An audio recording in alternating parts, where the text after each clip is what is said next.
কোথায় ছিলেন? এটাই 8 বছর এখানেই ছিলেন। I couldn't tell whether stay or night from the sun. They used to blindfold us and handcuff us. In the night, they used to handcuff us at the back. They wouldn't tell us where I was. They wouldn't tell us even time for prayers. It felt like I was buried alive. They gave us a worse than death experience, and it continued for 8 years. মাঝখানে কোন সময় বার করে নিয়ে গেছে our work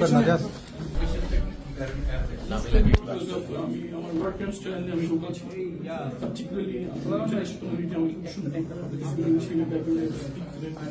So whatever the point I was using, they could have an answer, but they found me as impediment towards what they do.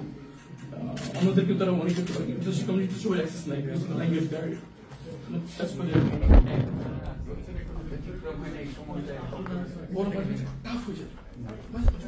এরকম হতো যে 24 ঘন্টা চোখ বেঁধে হাত বেঁধে বসে রাখতো, কিছু দিতাম দাঁড়া দিত বলতো, যখন বলতো কেন স্যার আসলে